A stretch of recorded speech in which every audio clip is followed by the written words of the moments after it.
فنوا مدبو شنغرو أكاديمية خاب الجمر عمت جيرلو حجد ما نام الزام قط إذا خيط زلوا نوحدات معلتين تليفون أون زلوا أب زحلة نابتي بزعبا رابعين مدرخ زخون مدلوات مش بشواتن بوجن تلوا دادرتن ممهران انتي مسل نكتاتل نيرنا حجد ما كاب هزبست أكبر إيتوتات أب مدب شنغرو أكاديمي انتي مسل أب مدب كل حتى خنا أربعكم منا نكتتالكم بأخبارات نقدم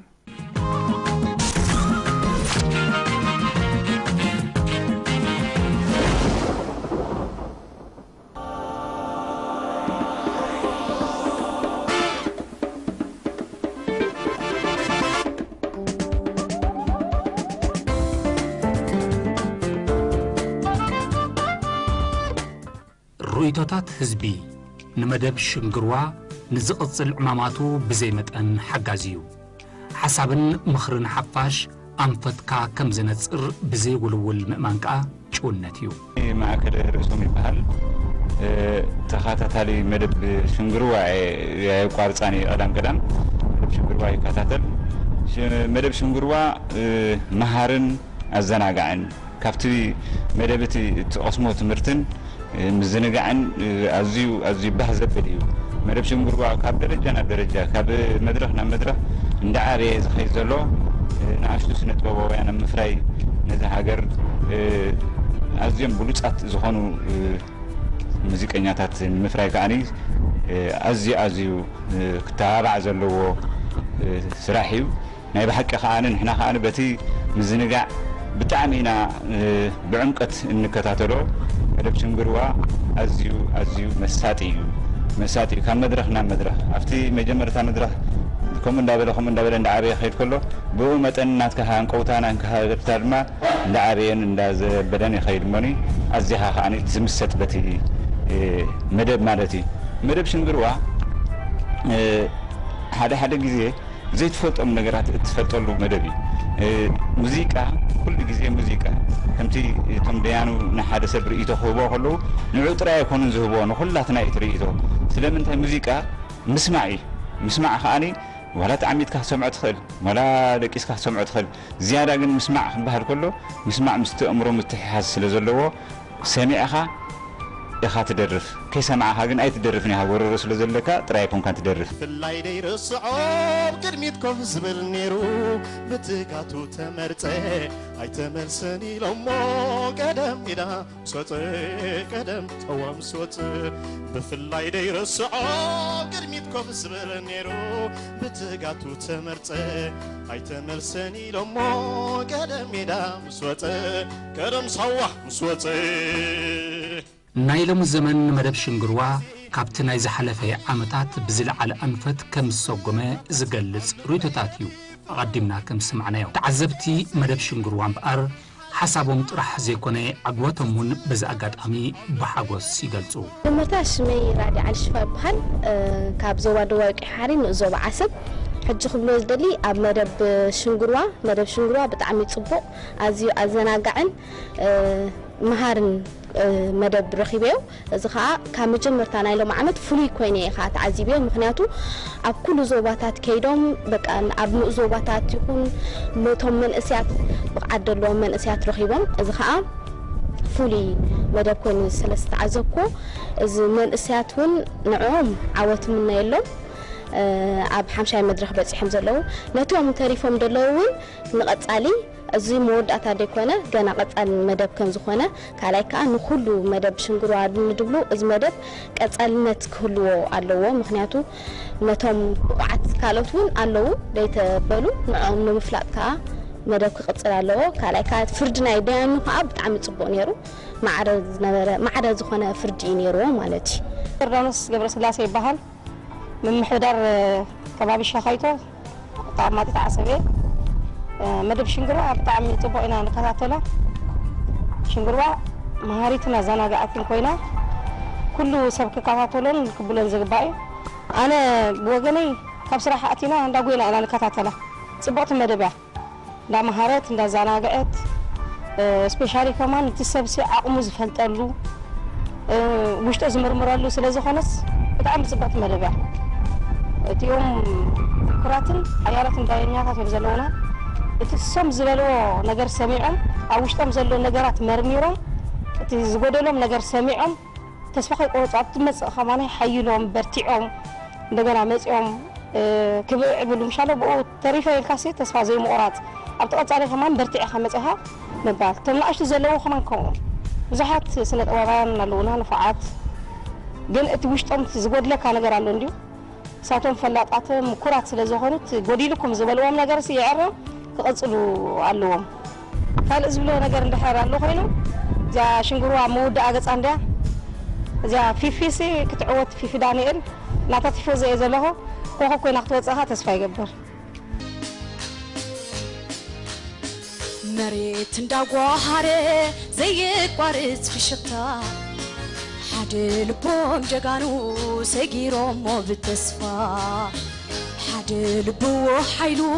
ልዕሊ ክብደት ሚዛኖ ሓደ ልቢ ተኣምር ኣርዮሞን ኣትወኖ መሬት እንዳጓሃረ ዘይቋርጽ ፍሽኽታ ሓደ ልቦም ጀጋኑ ሰጊሮሞ ብተስፋ ርእይቶ ተዓዘብቲ መደብ ሽንግርዋ ከም ፈልፋሊ ጽሩይ ማይ ንጎዩ ጽሩይ ሓሳብ ተዓዘብቲ እምበኣር ይራጉደካ እዩ ሰረት ዘተኣማምን መጻኢኻ ድማ እዩ ርእይቶ ተዓዘብቲ መጠኑ ወሰን የብሉን ሕጂ ብዛዕባቲ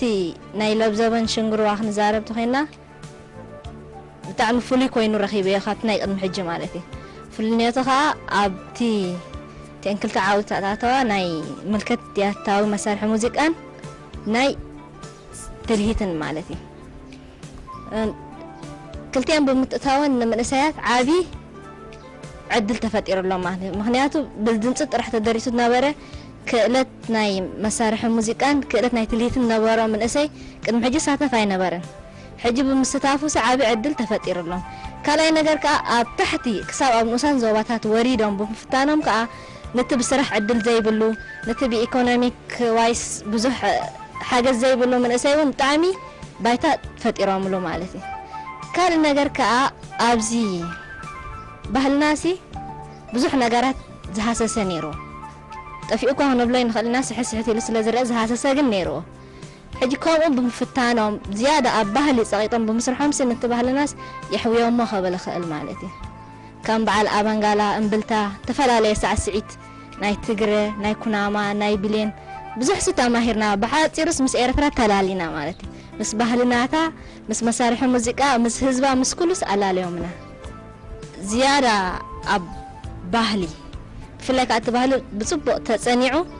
እዚ ጥራሕ ኣይኮነን ባህልና ብዙሕ እንዲ ዘለና ዝያዳ ተፀኒዑ እቲ ዘይተፈልጠ ባህሊ ክፍለጥ እሞ እቲ ሰብ ባህሉ ፈሊጡ ንኽሰርሓል ወላ እቲ ሞያውን ዝያዳ ኣብ ባህሉ እንድሕር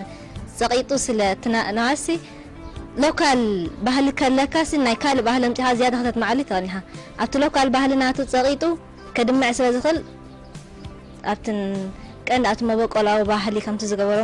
ምልከት መሳርሒ ያታዊ መሳርሒ ሙዚቃ እቲ ትልሂትን እውን ኣብኡ ፀቂጡ ክኸይድ ይላቦ ማለት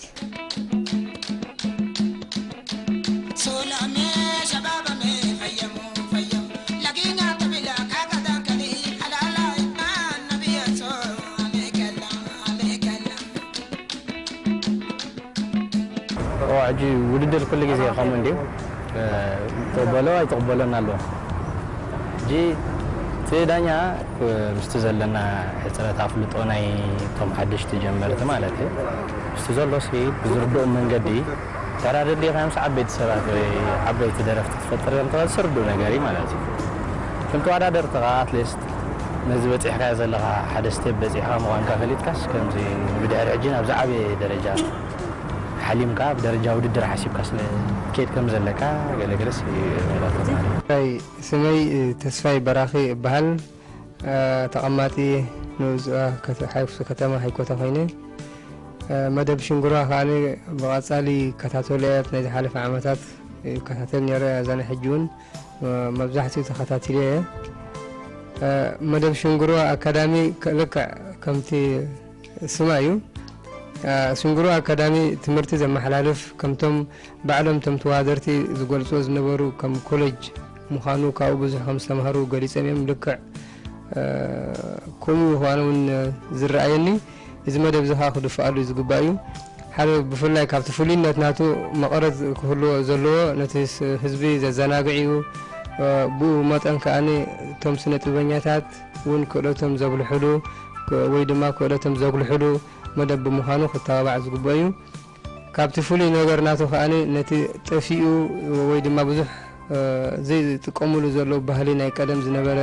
ናይ መሳርሒ ሙዚቃታት ንዑ ዘተባብዕ ብምዃኑ ብዝያዳ ሕጂ እውን ክፅቀጠሉ ዝግባእ መደብ እዩ በዘሎ ክቕፅል ማለት እዩ ካልእ ምናልባሽ ኣብቲ ናይ መስርሕ ተዳመፂና ካብቲ ናይ ዓሚ ብዙሕ ፍሉይነት ኣይነበሮን ምናልባሽ ኣብቲ መድረኻት እዩ ነይሩ ናይ ዝሓለፈ ዓመታት ናይ ክሳብ 10 መድረኽ ዝበፅሕ ነይሩ እዚ ናይ ሕጂ ብ5 መድረኻት ተኸፋፊሉ ኣብቲ ናይ መስርሕ ናይ ዳንነት ይኹን ናቲ ኣገባቡ ኣብቲ ፈለማ ፅቡቕ መግለፂታት ይወሃብ ነይሩ ተወዳዳራይ ሽግራቱ ወይ ድማ እቲ ጉድለታቱ ጌጋታቱ ይእረም ካብኡ ከዓ ይመሃር ነቲ ተዓዛባይ እውን ነቲ ኣፍልጦ ብዙሕ ዘለዎን ዘይብሉን ካብኡ ኣብ ትምህርቲ ክቐስም ስለ ዝኽእል እዚ እውን ብሕጂን ክተባባዕ ዝግብኦ መደብ እዩ ዝኾነ ተወዳዳራይ ወይ ታሽሙ ክእረም ከሎ ጉድለታቱ ክንገር ከሎ ንቐፃሊ እውን ክርስዖ ስለ ዘይኽእል ክፅቀጠሉ ዝግባእ ታሽሙ መደብ እዩ ምናልባሽ ፍልይ ዝበለት ኣብቲ ናይ መወዳእታ ናይዚ ሕጂ 4ይ መድረኽ ዝነበረ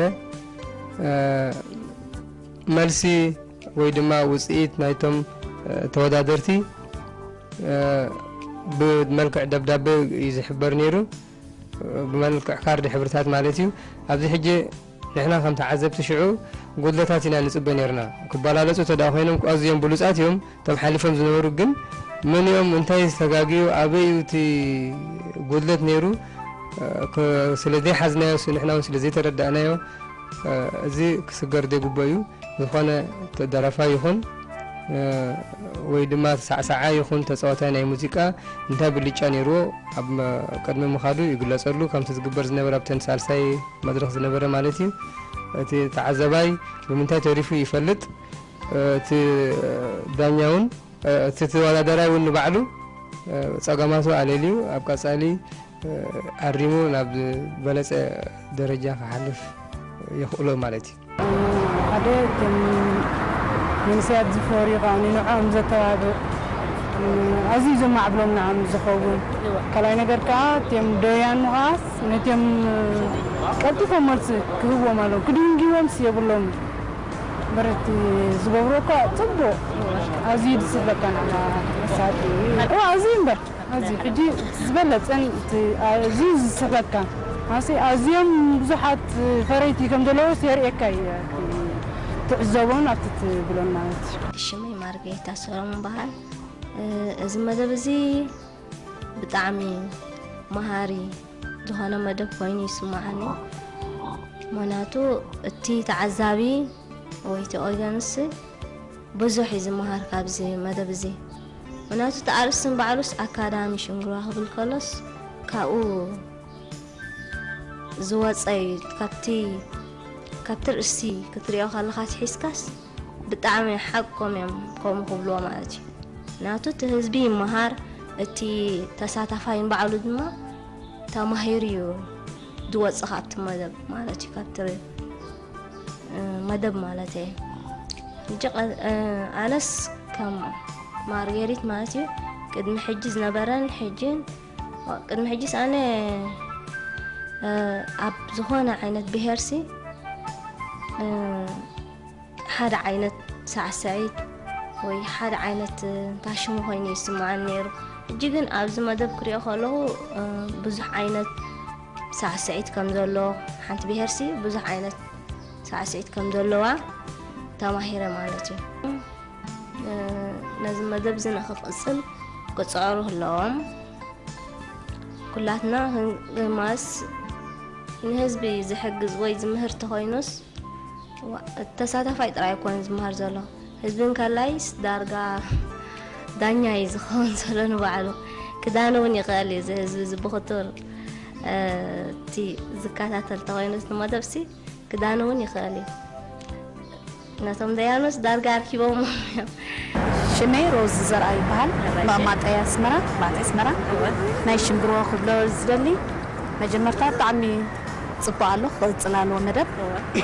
ናዞም ናሽቱ ጀመርቲ ኻኒ ክድህልዎም የብሎነ ምክንያቱ ሓደሽቲ ጀመርቲ ገለ ስለዝኾነስ ክወጽልዎ ኣለዎ ብጣዕሚ ጽቡቅ ስመይ ሜሮን ገብሪዎ ትበሃል ተቐማጥን ዞባ ሃይኮታ ተኸታታሊ መደብ ሽንግሩዋ አካዳሚ እዚ ናይ ሎም ዓመት ሽንግሩዋ አካዳሚ ብጣዕሚ ጽቡቅ መደብ ነይሩ ካብ ቀዳማይ መድረኻት ሒዙ እቶም ኣብኡ ዝሳተፉ ዝነበሩ ተወዳደርቲ ተስፋ ዘለዎም ስሞምን ስም ሃገሮምን ከፀውዑ ዝኽእሉ ስነ-ጥበባውያን ወይ ከዓ ተወዳደርቲ ነይሮም ክንብሎም ንኽእል ማለት እዩ እዚ ናይ ሎም ዓመት ሽንግሩዋ አካዳሚ ካብ ዝሓለፈ ሽንግሩዋ ዝነበረ ፍሉይ ዘብሎ እንተሎ ነቶም ብሉፃት ተወዳደርቲ ንምርካብ ካብ ኣብ ዞባታት ከምኡውን ኣብ ንኡሳን ዞባታት ወሪድካ ናይ ምፍታሽ ሜላ ስለ ዝነበሮ እቶም ብሉፃት ስነ-ጥበባውያን ኣብዛ ሃገር ዘለዉ ክርከቡ ተኻኢሎም ዝብል ገምጋም ኣለኒ ማለት እዩ ኣብ 6 ዞባታት ብምኻዶም ሓያላት ስነ-ጥበባውያን ንብሔራትናን ክውክሉ ዝኽእሉ ተወዳደርቲ ረኺብና ክንብል ንኽእል ማለት እዩ ዝሓለፈ ሽንግሩዋ ንሕሪናዮ ናይ ደርፊ ውድድር ጥራይ ነይሩ ኣብዚ ሕጂ እዋን ግን ናይ መሳርሒ ሙዚቃን ናይ ትልሂት ነይሩዎ እዚ ድማ እንታይ እዩ ነቲ ዝነበረና ሓያል ባህሊ ኣብ ምንብርባር ግደናቱ ተፃዊቱ ክንብሎ ንኽእል ማለት እዩ ኣነ ከመይሮም ክሪኦም ከለኹ መሳርሒ ሙዚቃ ናይ ኣባንጋላ ዝተፈላለዩ መሳርሒ ሙዚቃ ኣብዚ ሃገር ከም ዘለና ንዑ ኣብ ምንብርባር ግደናቱ ተፃዊቱ ክንብሎ ንኽእል ማለት እዩ ከምኡውን ኣብ ትልሂት እቲ ዝነበረ ትልሂታት ንብሔራትና ዝውክል ዓሚቕ መፅናዕቲ ዝተኻየዶ እቶም ተወዳደርቲ ነዚ ሒዞም ዋደር ብምንባሮም ነቲ ተዓዛባይ ትምህርትናቶም ከካፍልዎ ክኢሎም ማለት እዩ ሓሳብ ተዓዘብትኻ ጽን ምባል ኣማራፂ ዘይብሉ ምርጫ እዩ እቲ ኮኸብ ሽንግሩዋ ክሳብ ዝቕፅል እምበር ሪቶ ተዓዘብቲ ክፈስስ እቲ ማዕጾ ርሑቕ እዩ ሚንታ ገረዝጌር ይበሃል ራይ ዛዕባ ሽንግሩዋ መደባቶም ከመይ ይመስል ትብሊ ያ ሽንግሩዋ ናይ ዓድና ብጣዕሚ ጽቡቕ መደብ እዩ ብፍላይ ነቶም ብሕጂ ኣብ ስነ ጥበብ ክዓብዩ ዝብገሱ ዘለዉ ንኣሽቱ ስነ ጥበባውያን ንዕኦም ጽቡቕ ባይታ እዩ ዋላ ኸማን ከምዚ ባይታ ዘይረኸበ ሰብ ብሽንግሩዋ ክመጽእ ከሎ ጽቡቕ ነገር እዩ ሽንግሩዋ ብጣዕሚ ጽቡቕ ፕሮግራም እዩ እዋ ማለት ካብ ሽንግሩዋ ተሪፎም ማለት ካብ ስነ ጥበብ ተኣልዮም ማለት ኣይኮነን ምክንያቱ ብቕዓት ኣለዎም ንፉዓት እዮም ካብ ሽንግሩዋ ስለ ዝተረፍናስ ኣይንቐጽል ኢና ኢሎም ተስፋ ክቆርፁ የብሎምን ከማን ብዝበለፀ ክሰርሑን ተስፋ ከይቆረፁ ክዓብዩ ኣለዎ እዮም ድብል ኣነ ተስፋ ቆርፁ የብሎምን ምክንያቱ ብሽንግሩዋ ጥራይ ናቶም ዓቕሚ ክውሰንስ ኣይክእልኒ ይብል وسيد خمارة بالبحال زكاية دل مدب شنقروا بتعمي عادي صبوق مدباتي ساعات من أسيات سبت أبنياتات رعنا له وزح فرز اللوان من أي صبوق خسر حوز قول من أسيات رينا لنا حجي بربع مدرخة بس إحنا لنا بناي ربع مدرخة ما كل صبوق ركعات لنا ولا بتقدم جزء زارب وزنوك ولا تري راينا حدا ما قال له السوق مقرام صبوق عندي قدم قدادم باللجانة كمان إسياتنا مسوزم هلو كنا رحنا نحقن نايزا هاجر زلو مسو تزاميدو بحر كوت لا درجات مسحهم حتى مجمرة خرجوات قدام مزي أي زلو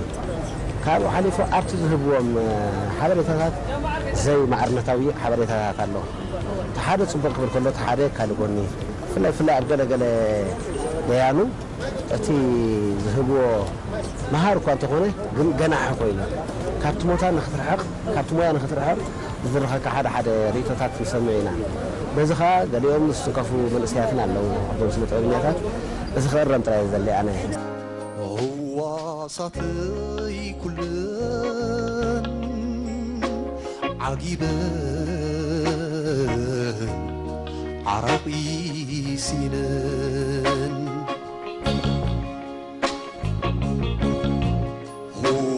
صاتي كلن عجيبا عربي سنان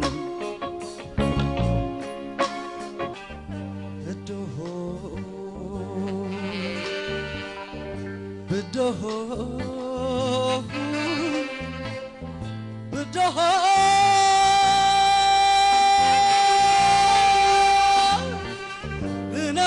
سلام زكالس قلي وتقبطو تبقسو بحايلي بدهو بزمت وران قلت مينو بتي قدنا خون زحالفة قلعت عين خيس تولفة وغرب قرعتك زملالسو سياف غرح السم زبعاسو فتيك يبلوا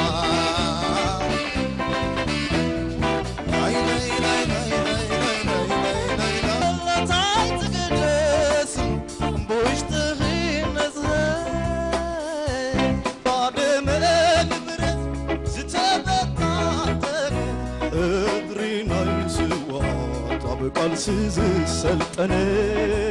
بيدي يطلع